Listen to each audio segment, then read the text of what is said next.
The design thinking method is a method created to simplify how work can be done. It can be broken down in a few different ways. The most common step of design thinking method is number 1, empathize. Number 2, define. Number 3, ideate. Number 4, prototype. Number 5, test. Number 6, implement. Given that we're talking about simplification, 6 steps seems to be many, so we integrate it into 3 simple steps. Number 1, empathizing and illuminating. Number 2, ideation. Number 3, prototyping and iterative implementation. In the empathizing and illuminating phase, our objective is to be able to paint a detailed picture of how an organization works, how it influences and enables work. We want to understand what people actually do and how they do it. We capture this information by interviewing stakeholders, facilitating workshops, observing work, and deploying surveys to capture a rich sense of organizational reality for a target group. We ask expansive questions, taking divergent perspectives to uncover many hidden aspects of the organizational makeup. During this initial phase of the design thinking simplification approach, there is a strong focus on listening and learning versus telling. Building from the human-centered approach, a priority is clearly placed on building a strong understanding of the target context before solutioning can begin. Asking the wrong questions in these settings can alienate the employees, which essentially halts any progress you hope to make. Taking the time to craft the right questions can quickly put the employees at ease and build their confidence in the consultant and the process. Nurturing a sense of co-creation leads to not only gaining the information required, but also building support and buy-in for the overall work. Make the questions as easy to understand and as relatable as possible. Here is an example of the consulting speak versus the simple language in questioning. What is the organizational strategy? Versus where does your organization make the most money? Another example, define your role versus how does your position add value to the company? Another example, how do you experience complexity? Versus what distractions and interruptions do you experience in your work? Asking really good questions is really not easy, but when done right and along with true listening, it reveals insights that accelerates problem solving and innovative solutioning. It is always important to start with the big picture, and specific questions that could be imposed include: what value does the company deliver? Is the mission clear to the people?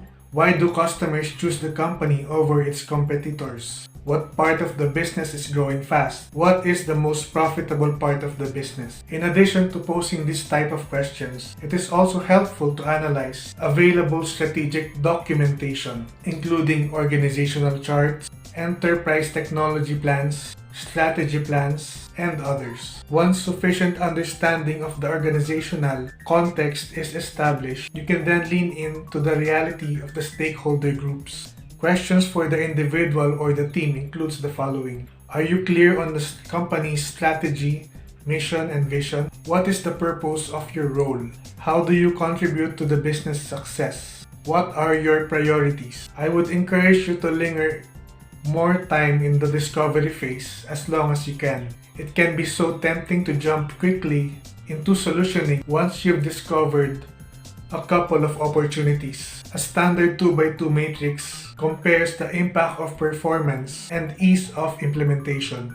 This chart can be a helpful and simple way which opportunities to pursue. With the top 5 opportunities distilled, we can begin the second process, which is ideation. Ideation, the design thinking ideation process, promotes bringing together diverse area of expertise in a small team format to rapidly brainstorm solutions. It is a highly collaborative process that encourages innovation and thinking out of the box. There are no bad ideas, so all the team members are encouraged to explore any or every avenue to solve the top problems. For effective ideation to occur, you need an environment of high trust, and people need to feel like the other team members will not judge them on bad ideas. With the foundation of trust, there also needs to be a shared building mentality.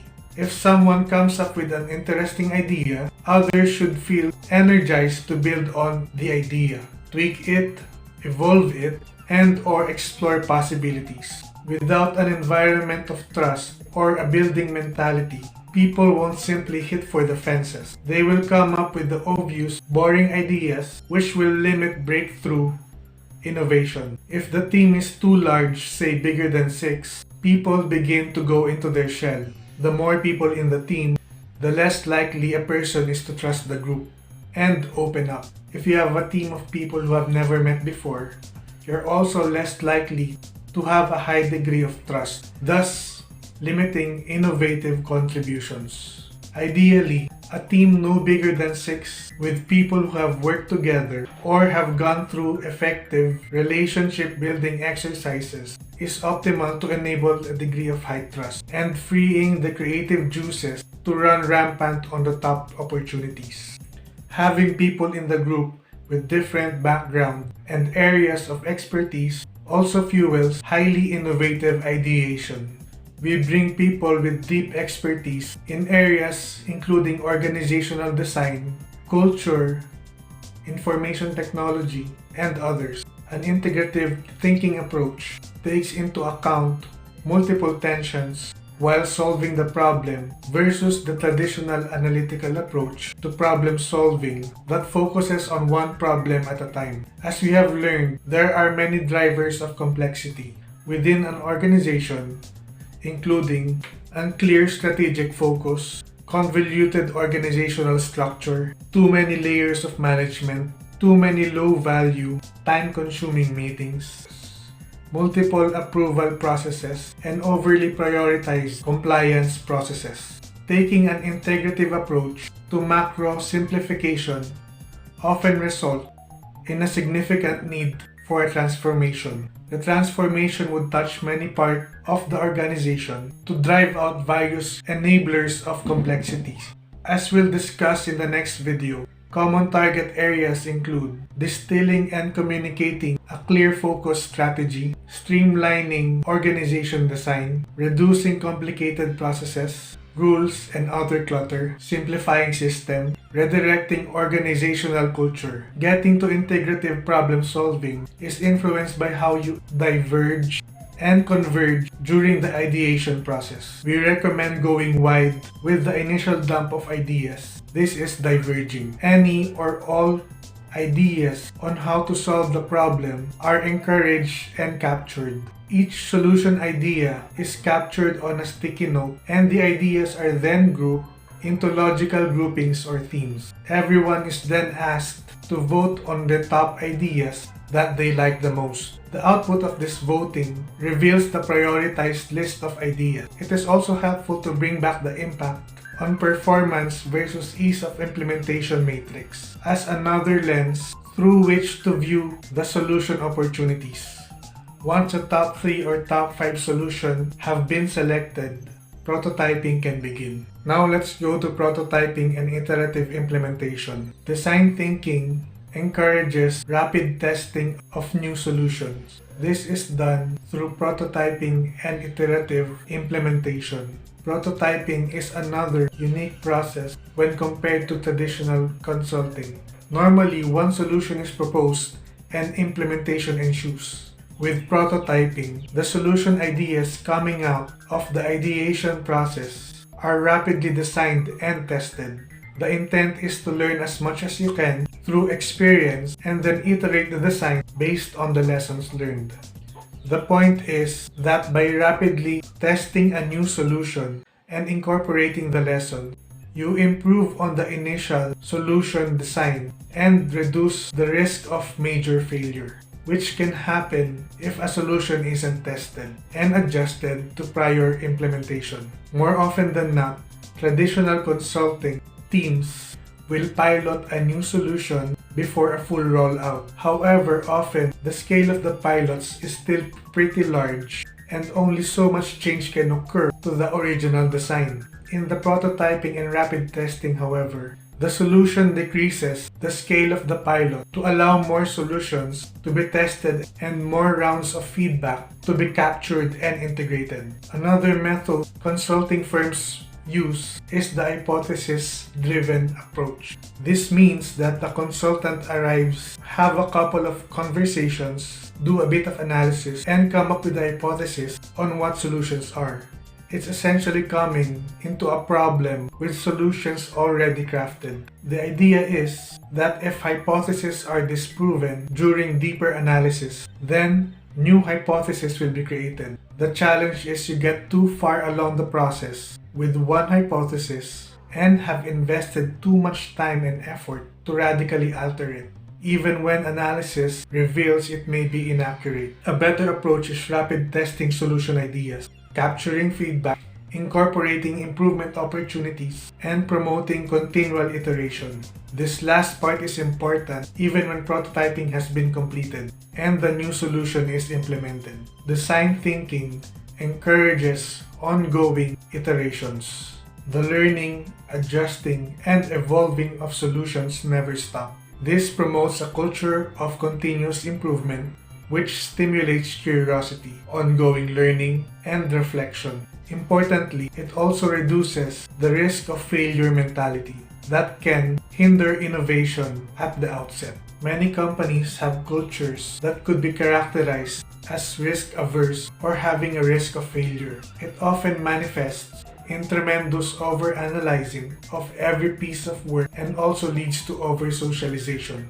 I'll get as many people as possible to review and agree to this plan, so if it fails, it's everyone's fault. We'll talk about this and other cultural traits that drive complexity more in the next video. However, prototyping and iterative implementation, if woven into local ways of working, can be a first step to diminishing the risk of failure mentality while optimizing innovative solution design. One significant determinant of implementation success and sustainability is leadership commitment. The reality is that without staunch leadership commitment, the simplification solutions will fall flat. There has to be a commitment to the simplification agenda, which means there has to be a belief in the value of simplification, a belief in the value of what simplification can deliver for a business. It is so easy for things to fall back the way they were without leaders continuing to model and enforce new ways of working. One example, a large global consumer packaged goods client that was really struggling with complexity had gone through a dramatic global operating model transformation to strip out the cost of the business. The company was traditionally recognized as a leader and innovator in marketing excellence. This reputation started to be impacted as subpar campaigns littered the media. Then key people started to leave. When leadership received the output of their annual global engagement survey, they knew that they had to act. The global marketing and the sales functions had the worst engagement scores and were well below the industry average. An engagement agenda was created, and part of it targeted the complexity challenge. The design thinking team managed to coordinate the regional teams and get alignment on the simplification plans. But unfortunately, they couldn't quite get the leadership and ownership they needed. While the leaders certainly recognized the need and agreed with the strategy, they didn't feel they had the time to actively model or reinforce the new ways of working. As a result, progress was slow and the value of simplification remained untapped. However, something interesting happened during a global cyber attack. They were expecting to hear a lot of frustration and concern about how behind everyone was, but instead it was the opposite. People felt absolutely liberated during the system crash. All of a sudden, people were freed from all obligations. peripheral project, compliance requirements, committees, and many other time sucks. There were no piles of emails to work through, so what did everyone do? They focused their time on their top priorities. Marketing leaders met personally with key stakeholders, like market sales leads, to work on critical campaigns. Salespeople met key leads in person and strengthened the relationships and closed deals. They felt for the first time that they were able to focus on what their top priorities are. Many said that the 2-week period was their top productive time of the year. Leaders' eyes were all of a sudden open to the value of simplification and the debilitating effect of complexity that can have on the performance. This experience was the catalyst the simplification work needed to gain for true leadership support. Another key determinant of implementation success is change management. As noted earlier, having users participate in the process is one effective means of fostering buy-in. But more will need to be done to embed change, especially if the solutions are transformational in nature. Traditionally, change management was overly focused on a highly formulaic process with specific steps that should be adhered to. We often think that we are highly rational and logical people, that we make decisions based on facts and figures. But in reality, we are emotional beings who are influenced by many social and psychological factors. Behavioral economics, based on psychological analysis, has identified a range of human biases on how we make decisions. These biases, or emotional triggers, can be manipulated to drive acceptance and buy-in during the rollout of organizational change. They include framing effect. How something is introduced influences perception. Nudges, indirect suggestions, influences decision-making. Loss aversion. Loss is more painful than a gain is more pleasurable. Status quo basis. People have a preference for the current state of affairs. Anchoring. We rely heavily on the first piece of information given. Herd behavior. People follow the group. Reciprocity. If you give something to someone, they feel obliged to give something back. Choice overload. Having too many choices limits decision making. For more of these design thinking terms, you can visit my vlog that appears here.